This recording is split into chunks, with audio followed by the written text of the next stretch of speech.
ಈಗ ಮೊದಲಿಗೆ ನಮ್ಮ ವ್ಯೂವರ್ಸ್ ಯಾರ್ಯಾರು ಫಸ್ಟ್ ಟೈಮ್ ಇದನ್ನ ನೋಡ್ತಾ ಇದಾರೆ ಅವ್ರಿಗೆ ಪೌಲ್ಟ್ರಿ ಫಾರ್ಮಿಂಗ್ ಅಂದ್ರೆ ಏನು ಅನ್ನೋದನ್ನ ಸೂಕ್ಷ್ಮವಾಗಿ ತಿಳಿಸ್ಕೊಡಿ ಸರ್. ಕೋಳಿ ಸಾಕಣೆ ಒಂದು ಕೃಷಿಯ ಒಂದು ಭಾಗ.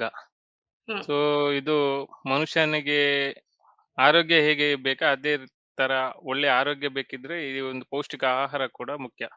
ಸೊ ಹ್ಮ್ ಹಾಲು ಹೇಗಿರ್ತದೆ ಅದೇ ತರ ಮಾಂಸದಲ್ಲಿ ಕೋಳಿ, ಅದರ ಪಾರ್ಟ್ ಇನ್ನೊಂದು ಮೊಟ್ಟೆ, ಇದೆಲ್ಲ ಮನುಷ್ಯನಿಗೆ ಆಹಾರದೊಟ್ಟಿಗೆ ಇದು ಕೂಡ ಒಂದು ಮುಖ್ಯವಾದ ಭಾಗ. ಹ್ಮ್ ಹಾಗಿರುವಾಗ ಹ್ಮ್ ಕೋಳಿ ಸಾಕಣೆಯು ಕೃಷಿಯ ಒಂದು ಮೂಲ ಇರುವುದರಿಂದ ರೈತ ಇದನ್ನು ಎಲ್ಲ ಕೃಷಿಯೊಟ್ಟಿಗೆ ಇದನ್ನು ಕೂಡ ಮಾಡುವ ಒಂದು ಭಾಗ ಅಂತ ಹೇಳಲಿಕ್ಕೆ ಇಷ್ಟಪಡ್ತೇನೆ ನಾನು. ಓಕೆ.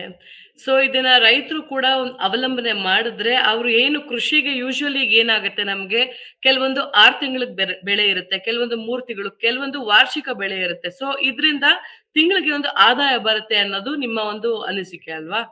ಹೌದೌದು. ಓಕೆ. ಸೊ ಈಗ ನಾವು ಕೋಳಿ ಸಾಕಣೆ, ಪೋಲ್ಟ್ರಿ ಫಾರ್ಮ್ ಅನ್ನ ಓಪನ್ ಮಾಡ್ಬೇಕು ಅಂತಂದ್ರೆ ಏನೆಲ್ಲ ಮುಖ್ಯವಾದ ಅಂಶಗಳನ್ನ ನಾವು ತಿಳ್ಕೊಬೇಕಾಗುತ್ತೆ ಸರ್? ಈಗ ಒಂದು ಹೊಸತಾಗಿ ಕೋಳಿ ಸಾಕಣೆಯನ್ನು ಮಾಡ್ಬೇಕಾದ್ರೆ ಒಂದು ಸಮತಟ್ಟಾದ ಜಾಗ, ಅಂದ್ರೆ ದೊಡ್ಡ ಎಕರೆಗಟ್ಟಲೆ ಬೇಕಂತ ಇಲ್ಲ, ಸಣ್ಣ ಹ್ಮ್ ಜಾಗದಿಂದಲೇ ಪ್ರಾರಂಭ ಮಾಡ್ಬೋದು.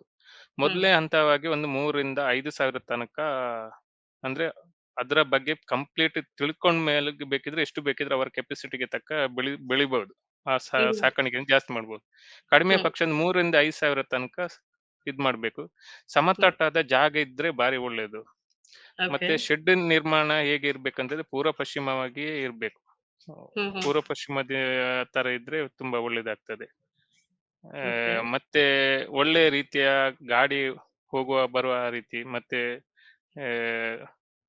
ವೆಹಿಕಲ್ ಬರುವಂತದ್ದು ಮತ್ತು ನೀರಿನ ವ್ಯವಸ್ಥೆ, ಇದೆಲ್ಲ ಹ್ಮ್ ಹ್ಮ್ ಮೂಲ ಸೌಕರ್ಯದ ವ್ಯವಸ್ಥೆ ತುಂಬಾ ಉತ್ತಮವಾಗಿದ್ರೆ ಬಾರಿ ಒಳ್ಳೇದು.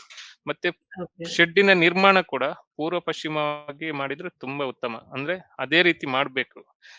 ಬಾಕಿ ನಮ್ಮ ಅಂದ್ರೆ ಮನೆ ಕಟ್ಟಿ ತೋಟದ ನಡುವೆ ಸ್ವಲ್ಪ ಜಾಗ ಉಂಟು, ಸೊ ಇಲ್ಲಿ ನಮ್ಗೆ ಕಂಫರ್ಟೇಬಲ್ ಅಂತೇಳಿ ಎಲ್ಲೋ ಒಂದ್ ಕಡೆ ಕಟ್ಟಿದ್ರೆ ಅದು ಅನ್ಲೆಸ್ ಅಂದ್ರೆ ಅದು ಸೂರ್ಯನ ಬೆಳಕು ಮತ್ತೆ ಗಾಳಿ ರೊಟೇಟ್ ಆಗುವಂತದ್ದು ಯಾವಾಗ್ಲೂ ಉತ್ತರದಿಂದ ದಕ್ಷಿಣಕ್ಕೆ ಹೋಗುವಂತದ್ದು.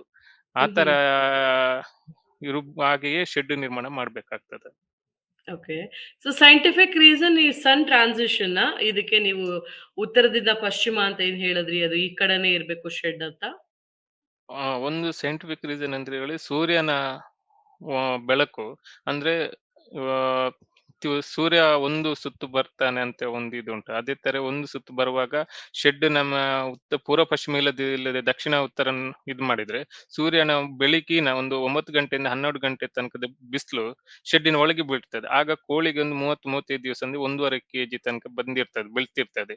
ಆಗ ಹ್ಮ್ ಹ್ಮ್ ಅವುಗಳಿಗೆ ಗೊತ್ತಿರುದಿಲ್ಲ, ನಮ್ಗೆ ಬಾಯಾರಿಕೆ ಆಗ್ತದೆ ಹೋಗಿ ನಾವು ನೀರ್ ಕುಡಿಬೇಕಂತ ಅವುಗಳಿಗೆ ಗೊತ್ತಿರುದಿಲ್ಲ. ಬಿಸಿಲು ಬಂದ ಕಡೆ ಅದು ಜಾಗ ಬಿಟ್ಟು ನೆರಳಿನ ಕಡೆ ಹೋಗ್ತದೆ. ಆಗ ಅಲ್ಲಿಯ ಕೆಪಾಸಿಟಿಗೆ ಒಂದು 2,000 ಮರಿ ಹಾಕುವ ಕೆಪಾಸಿಟಿ ಇದ್ರೆ ಆ ಬದಿಯ ಜಾಗ ಬಿಟ್ಟು ಅವುಗಳು ಇದ್ದ ನೆರಳಿನ ಕಡೆ ಹೋಗುವಾಗ ರಾಶಿ ಬೀಳ್ತದೆ ಕೋಳಿ. ಹ್ಮ್ ಆಗ ಹ್ಮ್ ಕೋಳಿ ಸಾಯುವ ಸಂಭವ ಕೂಡ ಜಾಸ್ತಿ ಇರ್ತದೆ.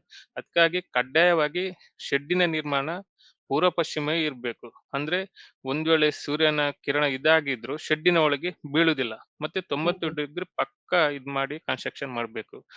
ನಾವೀಗ ಓಕೆ. ಜಾಗ ವೇಸ್ಟ್ ಆಗ್ತದೆ ಕೆಲವು ಕಡೆ. ಅಂದ್ರೆ ನಮ್ಮ ದಿಕ್ಸೂಚಿ ಪ್ರಕಾರ ಕಟ್ಟಿದ್ರೆ ಅದು ಜಾಗ ವಾಲ್ ಇದಾಗೆ ಕಾಣ್ತದೆ ಶೆಡ್. ಸೊ ಹ್ಮ್ ಅದ್ರಲ್ಲಿ ಹ್ಮ್ ಯಾವುದೇ ಮುಲಾಜಿ ಮಾಡದೆ ಪಕ್ಕ ಪೂರ್ವ ಪಶ್ಚಿಮ ಮಾಡಿದ್ರೆ ಬಾರಿ ಒಳ್ಳೇದು. ಇಲ್ಲದಿದ್ರೆ ಸ್ವಲ್ಪ 1.5-3 ಫೀಟ್ ತನಕ 12 ಗಂಟೆ ಸೂರ್ಯ ತಿರುಗುವಾಗ ಒಂದು ಬದಿ ಹ್ಮ್ ಜಾಲಿಯಲ್ಲಿ ಒಳಗೆ ಕಂಪ್ಲೀಟ್ ಆಗಿ 12 ಗಂಟೆ ಬಿಸಿಲು ತುಂಬಾ ತಾಪಮಾನ ಜಾಸ್ತಿ ಇರುವಾಗ ಹ್ಮ್ ಹ್ಮ್ ಕೋಳಿಗಳು ಒಂದೇ ಕಡೆ ರಾಶಿ ಹೋಗಿ ಬೀಳುವಂತದ್ದು ಕೂಡ ಜಾಸ್ತಿ ಇರ್ತದೆ. ಹಾಗಿರುವಾಗ ಪಕ್ಕ ಪೂರ್ವ ಪಶ್ಚಿಮ ಇದ್ರೆ ತುಂಬಾ ಒಳ್ಳೇದು.